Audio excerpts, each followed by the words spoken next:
أنا زل علمنا كم ميديا أنا زمرها ميديا زي هذا دبيت كم نجمرو اللي جمير ناس كحزي من قصة تقرأين لمن لنا كم ذات ري واضلهم حزبنا زي هذا ميديا كناجو لك سراويت مريحنت ناي سراويت مريحنت مواقر كم تصرحوه ناي ميديا مواقر ون يسرح لنا إذا أنقلل تغيم مسلكم التالي لهم حدا شي حساب فريم توعي لهم لما عندي حدا شي حساب نجمبار انت مصيو حدا شي حتيتي زخسرك مسوعتنتون كفلك اي صغير يكون إذا أنكنا ترفن نخلسي قدمنا ان ኢትዮጵያውያን በቋንቋም ተነግርናዮ እዚ ቴሌቪዥን ጣቢያ ዩቲዩብ አይኮነን ማንንም ዩቲዩብ ዝኸፈተ እንዳዝወሮም እንዳዋዓለስ ኣብ ቴሌቪዥን ጣቢያ መጽዮም ንህዝብ ትግራይ ንምንጋር ዝፈርሑ መራሕቲ ኣለውኩም ከምኡ የብኒዮ ተመክሮለን ዝበሃሉውን ከምኡ እቲ መርሕ ኣለኹ ዝብሉውን ከምኡ ጀነራላት ዝኣኽሉ ኣኽቢርካዮም ክተውቅዕ ከለኻውን مسترا فيسبوكر مسترا يوتيوبر ناتشخاشخ زوعلو بتعم زحزن أكايدا إذا لنا فلا ميديا نف دبلوماسن زي بدن بي أستوعيلنا خنكدو خنكل لنا زول من تلم حزون انت خونه أنا تلموني يزولكم ما راح تتقرأي ناي ميديا رديتكم بليز يكير مواقري هلونا حتى أبنتكوكم نفتح حزي واحد عطافاي يزبل كعخالي ون وسيقوم له ازيو بتاعم سيريس ስለዝኾነ صحافو فيسبوك تتقوم ዘለኹም ኣብ ካልኦት ፔጃት ውን تتقوم ዘለኹም صحافو ውን እዚ አንደ ግበሩ ኢልኩም صحافو ታይ መስለኩም ሚዲያ ካውንስል ኢልና ጣይሽና 55 ዩቲዩበራት ይኹኑ ቴሌቪዥን ጣብያ ከምዚ ሬድዮ ዝነበረና ውን ሬድዮ ሜይንስትሪም ሶሻል ሚዲያ ብሓደ ጠርኒፍና دحان فلورات زلوم اكتيفيستاتون يا محبراوي ميديا تتقمت مالتي اكتيفيست مالت كالي اسلو زخونه ناي محبراوي ميديا تتقمت دحان فلور زلومون طرنيفنا ميديا كونسل لنا مسرتنا ميديا كونسل مسرتنا لو تاي تقيمنا قطر حدا ودوب زخونه حدا عينت فلو زلوو دمصنا ون بحدا عينت ناي كل تግራዋይ حدا عينت دمصت كونه بعالم غيرنا حدا يات مرداتا مخنياتو ناي دبلوماسي دايركشنا كمي كون الله من هاجر دغافيتنا من هاجر تقاوميتنا نمن هاجر ابز سومونزيو كتردو بتخل منقدي كامبين نغبر زيوم كلهم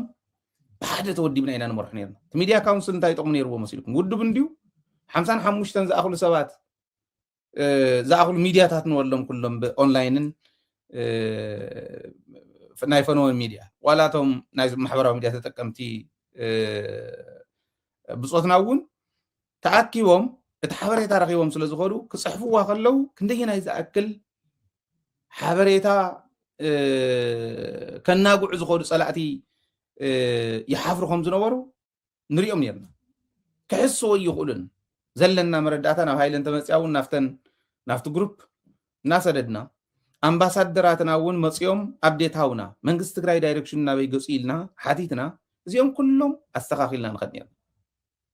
تقيمنا تحدزي تعبي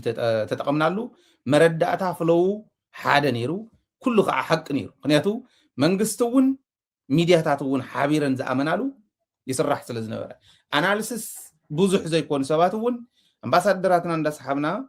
سومناوي قدام كل غزي نتأكبنا دايركشن نتوهبنا دايركشن نحنا ون حتتنا حبريتا نتوهبنا حبريتا نحنا ون نتخفافلنا ننبعلنا ون انترفيو نتقبابرنا تميديا تقوضاطيرنا يعني تاي تقيمنا 33 امباس عسينا حسوتو مخانهم زغون امباسادر كيدو نزغون يكون هاجر نناي زغون يكون هاجر مراحي كونفينس قبر كم زي يخئل ب الوتا من بحصوت كونفينس قبر كم زي يخئل الرقاقصنا يرنا وداوتات فطيرنا وداوتات وني من رحاين نيرا من ناي وداوتات تمرات نيرا ازيهم كي يقبروا حزي منغستي تግራይ سق يلو انا قالت لان تراهزوا غننهم كم زلو ادناقتنا كم زلو خوينو زو غنا طرح غن ترغم يبلا نهزبي هيوته خطروت تخل مريحነት مهاب يا تاونا ودو ورده سق يزبل يلنا نوقصن يرنا ابيلو حزي دكتور دبرتين بعد سقيا كويناني بقى صمدت سرحلا إلكا يقولوا ويخوني يوم إلكا هاي دحان ديوم زيهم بوليتيكينياتات ناي حوحات من كهولهم دالنا زيت قوة بوليتيكاوي بقعت كم زلوهم غيرنا نحسوهم زنورنا تطويهم مقالهم بصيح كم أخي نخون تنقاق يدلي لنا إخن بالكلنا حزي سق انت يكون مودابي زد اللي كبلكا مدالي صبقيتو نخود زلنا قلقليو ነገር ግን ገሊኦም ከይንጥቀመሎም ወዲብና ከይንጥቀመሎም ሚዲያታትና እናተወተኑ ገለገሊኦም ቶም ብመትከል ከም ደደቤት ዘይኸዱ ኦልሬዲ ከመይሎም ተንሸራቲቶም ኣብ ኢድ ፀላኢ በፂሖም ከም ዘለዉ ሪኢኹሞም እዚ ናይ ምውዳብ ድኽመት እዩ ናይ ዘይምውዳብ ውፅኢት እዩ ማለት እዩ ስለዚ ናይ ውዳበ ትርጉም ዘይምርዳእ እቶም ኣብ ኢድና ዝነበሩ ናይ ፀላኢ መጥቀሚ ክኾኑ ይኾኑ ኣለዉ እሞ እዚ ኣብ ደንቢ ከም ውድብ ህዝባውያን ሓርነት ትግራይ ከም መንግስቲ ትግራይ ኢሊት እውን ንፅዕር ኣለና ንሕና ሕዚ ትኢሊት ማሕበረሰብና ኣበይኒ ንእሽትለን ምሕጋዝ እኮ ንቅድሚት ከተሳግር ትኽእል ያና እዚአን ክንገብር ክንክእል ኣለና እዩ ኣብኡ እናሃለኹ ብርሃኑ ጁላ ዝብለና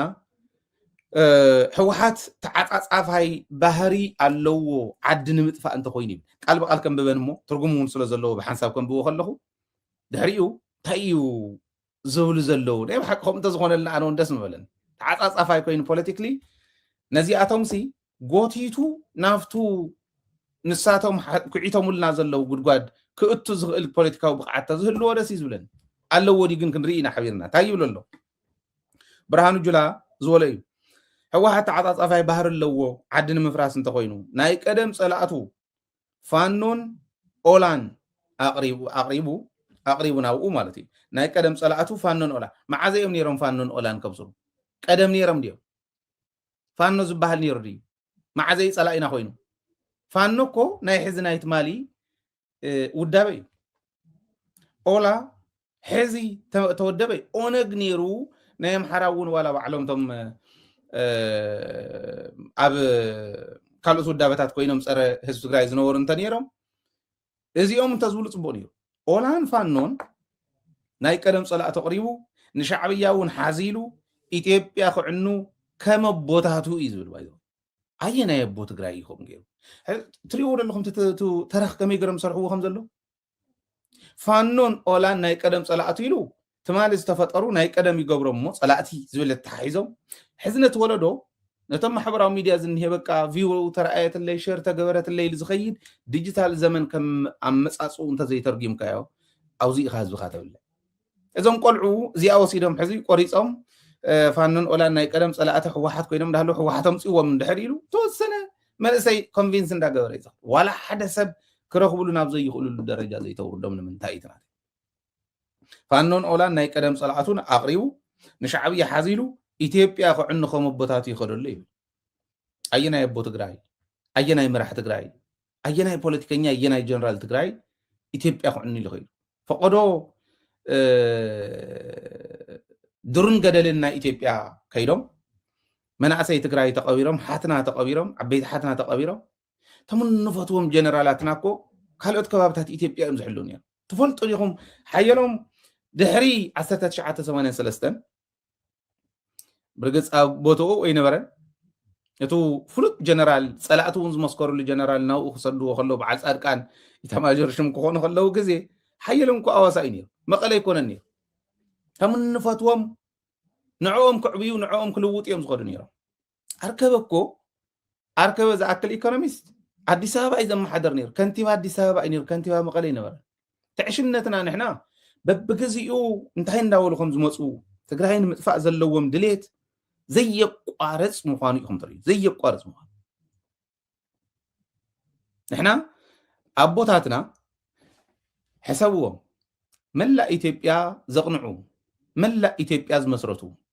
ኢትዮጵያ ስኢልካ ልውሃ ምላሽ ንብሎ እቲ ናይ ትማሊ ናይ ትግራይ ከም ብሄር ሓደ ብሄር ትግራይ ካልኦት ብሄራት እውን ግን ዘለዋ ከም ብሄር ትግራይ ኣልዋሃ ምላሽ ነርና በዚሁ ከዓ ቀይሕ ባሕሪ ወሰን ነይሩ እዚ ሙሉእ ትግራይ ትግርኝ ትግራይ ኢነይሩ ኢልና ክንከድ ንኽእል ኢና ኣልዋሃ ምላሽ ማለት ንዕኡ እዩ ትርጉም ዝበልና እምበር ኢትዮጵያ መላእ ኢትዮጵያ ዝመስረቱ ወለድና እዮም ትግራዋይ ጉራጌ ከይድኩም ትረኽብዎ ኢኹም ትግራዋይ ዝዋይ ከይድኩም ትረኽብዎ ኢኹም ትግራዋይ የረር ከይድኩም ትረኽብዎ ኢኹም ትግራዋይ ዓደም ሓራማራ ሳይን ትረኽቡ እዮም ትግራዋይ ጎንደር ትረኽቡ ኦኬ እዚኦም ኩሎም ተጋሩ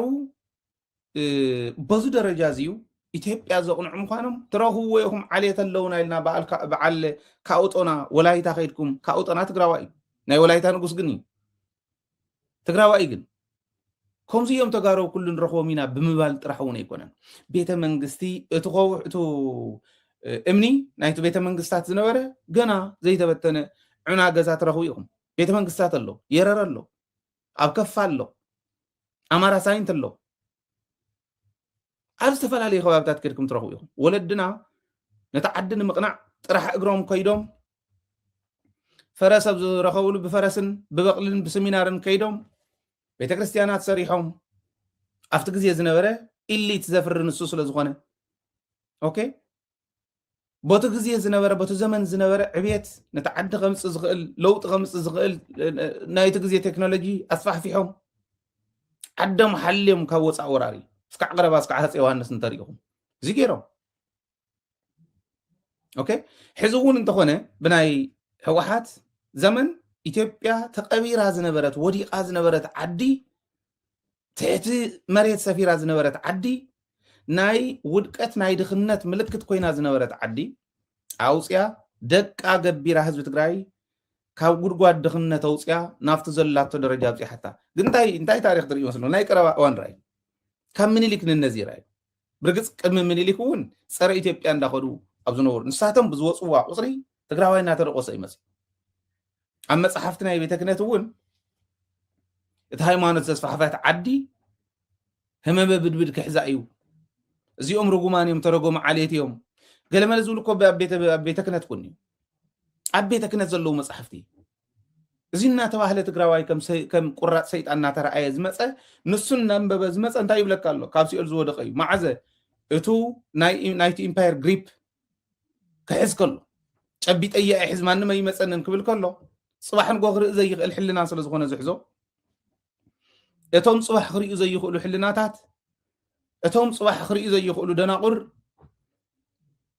ስልጣን ጨቢጥና ኢና ዝበልሉ ትግራይ ክነጥፍ ኢና እዩ ንትግራይ ከም ሰይጣን ይቆፅርዎ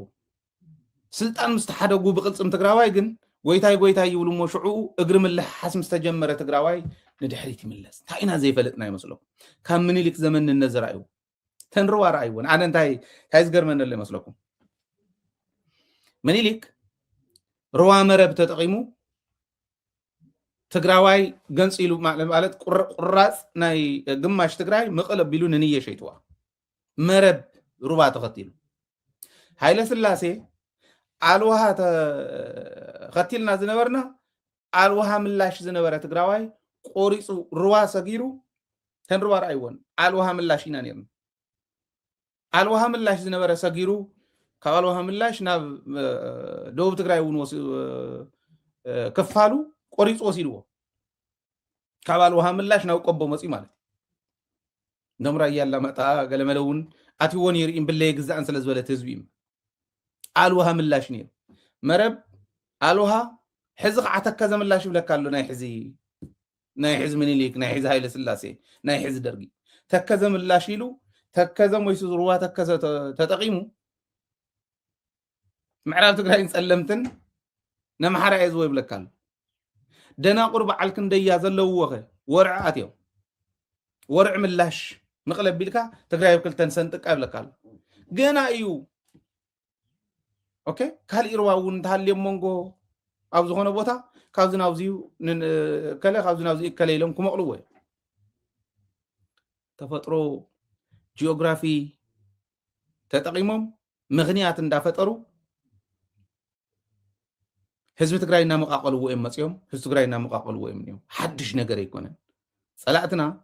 ታሪኻውያን ፀላእትና ህዝቢ ትግራይ ናይ ምጥፋእ ሕልሞም ለይትን ቀትርን ንሳእ ለይትን ቀትርን ትግራይ ናይ ምጥፋእ እዩ ንሕና ከም ታሪክ እንተዝኾን ነይሩ እንታይ ዝበሃል ፅቡቕ ዝገበረ ፅቡቕ እንተዝፍደስ ብዕራይ ድቋ መሰተየ ከም ዝበሃል ህዝቢ ትግራይ እቲ ዝገበረላ እትኩሕሶ ዓዲ እንተትህሉ ነይራ ሕድሕድ ትግራዋይ ኒሻን መንጠልጠለ ነይሩ ሕድሕድ ትግራዋይ ሜዳል መንጠልጠለ ነይሩ ምክንያቱ حد جزانا يتقراي مسوات النت كفيلة أنا تنا حزي إثيوبيا كافت زنورة تخاب على نشرا زغونة تعدي نافت حز موسيقى تزني هان خدمت حد جزا كفيلة أنت ناس حد كفيلة أنت ناس كل التسلسته ككاو جزا تخفيلي سكع شو عتا تخفيلي إزيهم أستو إلو زي غير مريحنة انت خوينو كومزين تبل ناس كيولن اندابل زغد انت خوينو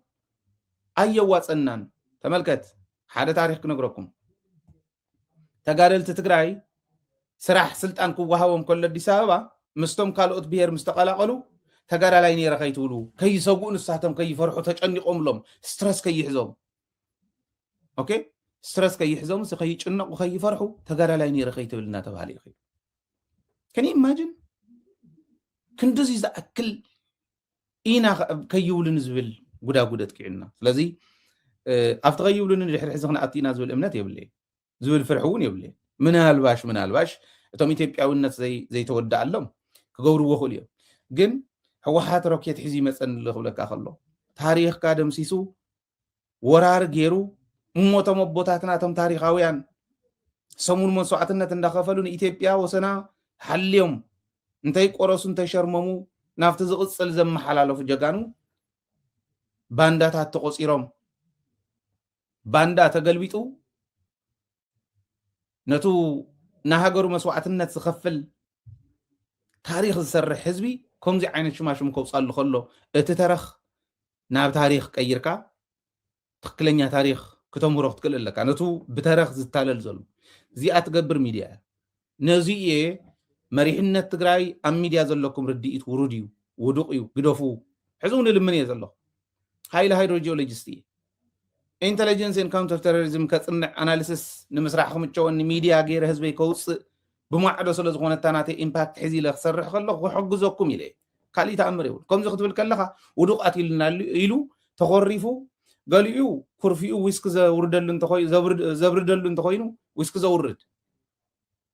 قاليو كرفيو عنزار ود عنزار فيسبوك زلو زغونه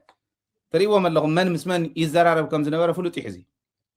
من مرداتا خم زوز نبره فلوط يحزي اكلي زمولو اكلي مرداتا زوندا تباله زفرج كومودينيرو كندي دنا قرح يزوم يزورو خم زنور رايو نهزب تግራይ እንድሕሪ ትመልሶ ዘለኻ ደንቆሮ ዝኾነ አተሓሳስባ ዘለዎ ግን ኣብ ናይ ዓበይቲ ወንበር ዝተቐመጠ ሰብ ጥራሕ እዩ መን እዩ ዘይግድስ ዓርስኻ ገምግም ትግራይ ከሳግር ዝኽእል ነገር ተዘይሰሪሕኩም